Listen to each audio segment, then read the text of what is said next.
I created 30 super satisfying Lego builds, all designed to be relaxing to watch. Today, I'm going to show them to you gradually.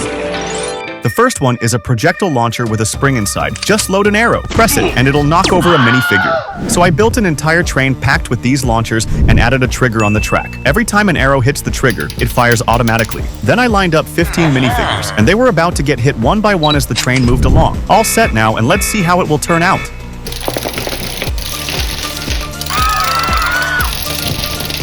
Whoa, Brick Buddies, this was so satisfying to watch. Every single minifigure got knocked down. No one survived. Friendly reminder, make sure you use a big table for this. I also built another type of shooter. First, I snapped 2 half spheres together to make a rolling ball. Then I placed it on the launcher, gave it a solid smack, and the ball shot out. This time, I lined up 2 long rows of minifigures. Let's see if this launcher can take them all out in one shot. Ooh, Brick Buddies, can you believe it? One actually survived. The chosen one.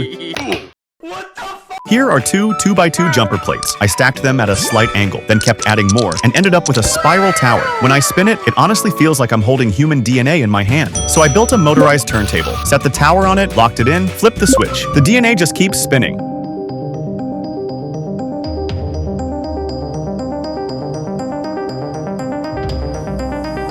To try a different vibe, I also built a long rectangular tower. Once I secured it and turned it on, wow, it looks super cool. Really satisfying, and oddly calming to watch. This next thing, even physics would have a hard time explaining it. I call it the semi-automatic perpetual motion machine. Just give it a little push, and it keeps spinning like on its own. Very good. I filled the gear piece with round, smooth plates, then placed a matching ring gear piece on top to cover them. You can spin the top gear with your hand, and it looks super satisfying.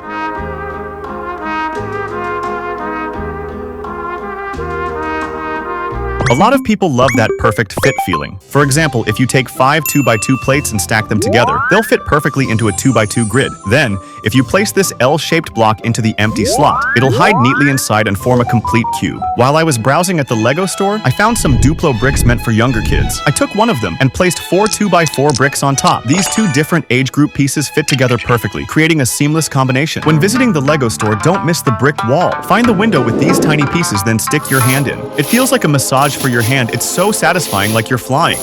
Take 1 boat stud piece and 1 flower piece, combine them, and make 6 sets. Then grab a brick with studs on all 4 sides and attach the 6 sets to it. You'll end up with a smooth, round ball. Hold both balls in your hands and roll them around. It feels just like rolling walnuts. Give them a rub in your palms, and it would be a mini hand massage. Place all 6 balls neatly, then flick one with your finger. It'll knock all the others apart. Congrats! You've just invented desktop bowling.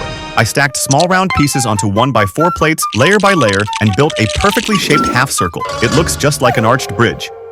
Combine 2 of them, and you get a full symmetrical ring. Super clean and satisfying. You can spin it on your finger or let it twirl on the table. The sound it makes when it stops is really calming.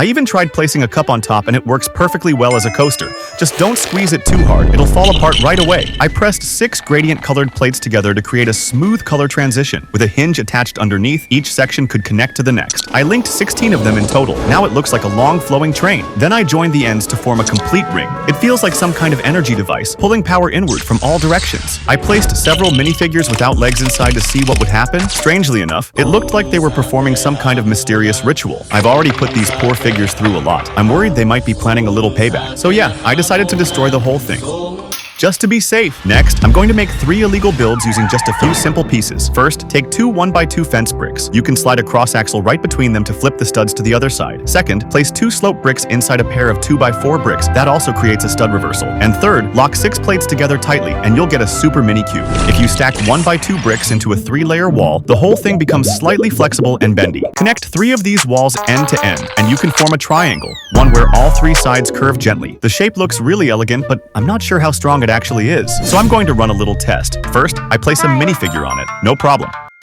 Second, a small car. Still fine. Third, a heavy typewriter. Surprisingly, still holding up, just a bit of flex. But for the 4th test, I go all in. Try putting my full weight on it. Totally fell apart. Today is Kevin's birthday, so I made him a cake. What? Buddy, this isn't ordinary cake. Just step on it. The cake will appear.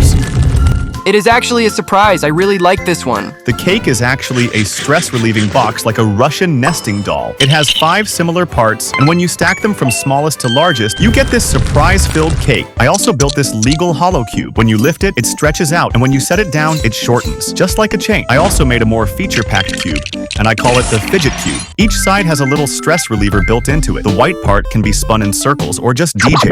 The yellow part is a seesaw, moving up and down. The green side has 2 small rotating wheels. The blue part slides back and forth, giving a satisfying friction feel. And the red side spins 360 degrees, simulating a radar. If you like spinning tops, you only need 4 pieces to make one. Simply slide a cross axle through the propeller, then secure both ends. Give the blades a light flick, and the propeller will keep spinning between your fingers. You can also use gear pieces, and when they spin, it's just as satisfying. If you have these round disc pieces at home, even better. This time, we'll use a legal method to flip the studs, then connect 2 round discs together. Add 2 pointed pieces, you've got a real spinning top, spinning gracefully like it's performing a ballet dance.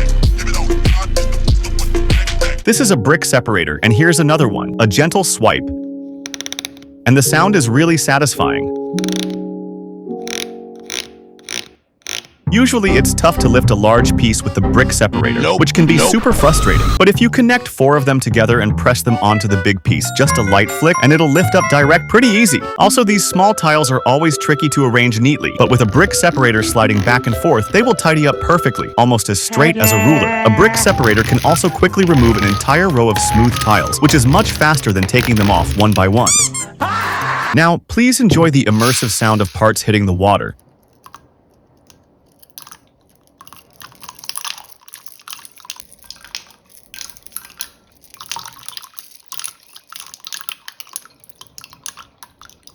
It's such a beautiful sound. I used to play like this when I was younger. Then I took them to the park and wished to perform a little show called Water Blossoms with these pieces. All right, here we go.